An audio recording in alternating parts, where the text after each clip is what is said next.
The medieval period has unfortunately sometimes been mistakenly regarded as a dark age for science and culture, a time when knowledge and progress seem to have stalled. In reality, the Middle Ages were a period in which, despite many difficulties, the foundations were laid for scientific developments that would shape the future of knowledge. However, one of the main obstacles to progress was the guild system, a central element in the economic, social, and cultural life of the Middle Ages.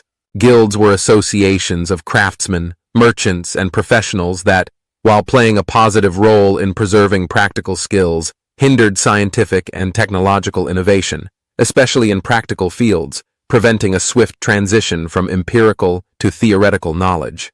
Medieval guilds were hierarchical organizations, consisting primarily of master craftsmen who taught their trades to young apprentices. This system ensured the transmission of knowledge and craft skills through established practices, but also led to a strong preservation of traditions.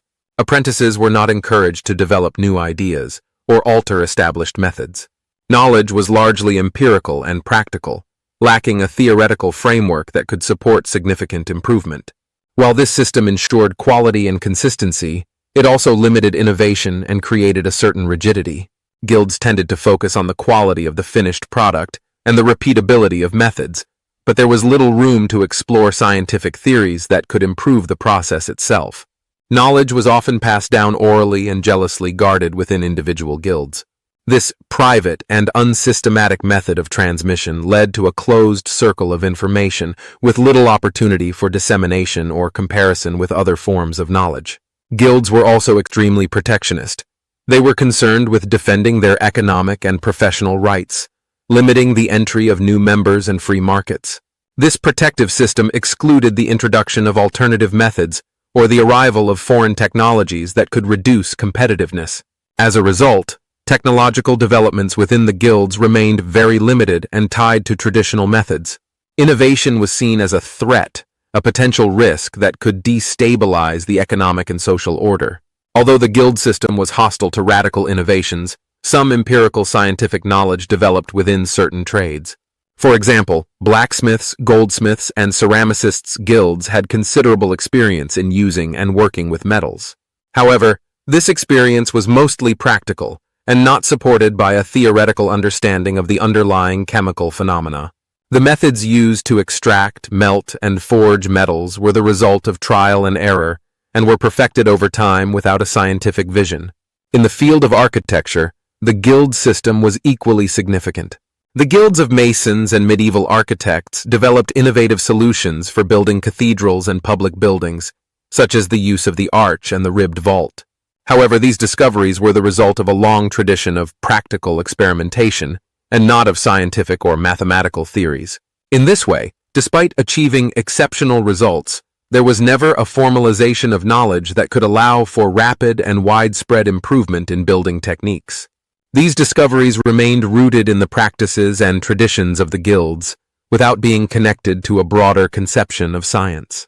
The guilds did not encourage the theoretical exploration of natural phenomena or the connection between craft practice and philosophical reflection. As a result, there was no real evolution of science within the guilds, but rather a continued preservation of traditional methods. Meanwhile, in other settings, such as medieval universities, a scientific culture based on theoretical reflection and the study of ancient texts was beginning to develop. However, even in these institutions, science was not yet fully emancipated from religion and Aristotelian philosophy, which limited experimentation and empirical inquiry. Medieval universities were often heavily influenced by religious doctrines, and empirical scientific methods, which would become crucial for the future, were overlooked in favor of a more speculative and deductive approach. The separation between the world of universities, focused on philosophical theories, and that of the guilds, centered on practical knowledge, slowed scientific progress.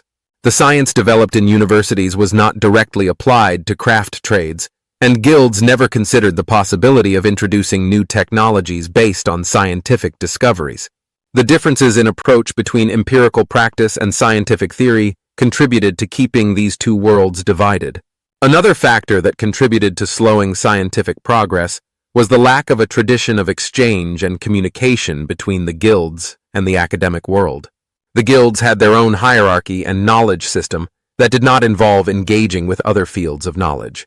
The knowledge acquired in trades was not systematized or written down, preventing its spread beyond the local context. Even when new tools or techniques were discovered, they remained limited to practice and were not documented in a way that allowed for theoretical progress. Furthermore, the lack of formal scientific support and the conservative mentality that dominated the guilds meant that any innovation, even potentially revolutionary ones, was stifled. The preference for continuity in traditional methods and suspicion of experimentation prevented the adoption of new scientific discoveries that could have accelerated technological and scientific progress. The shift from a guild-dominated era to a society more open to science and innovation occurred gradually. The end of the medieval guild system, along with the spread of the printing press and the rise of scientific academies during the Renaissance, paved the way for the scientific revolution of the 17th century. The ideas of thinkers like Galileo Galilei, Johannes Kepler, and Isaac Newton, who combined empirical observation with theoretical deduction, finally became central to scientific thought.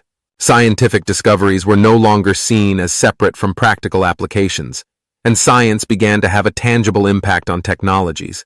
The guild system, with its attachment to tradition, had finally given way to a new way of thinking, in which experimentation, innovation, and communication among scientists led to changes that revolutionized the world. The medieval guild system, while playing a fundamental role in the economic and social stability of the time, represented an obstacle to science, as it promoted the preservation of traditions rather than the exploration of new horizons. Medieval science remained anchored for a long time to practice and empiricism, with little openness to theoretical innovation. Only with the emergence of new forms of scientific collaboration and the overcoming of the guild system could science evolve into a more theoretical, systematic, and experimentation-oriented approach, which led to the scientific and technological progress we know today. Thanks for watching. Leave a like, subscribe to the channel, and activate the notification bell so you don't miss the next videos.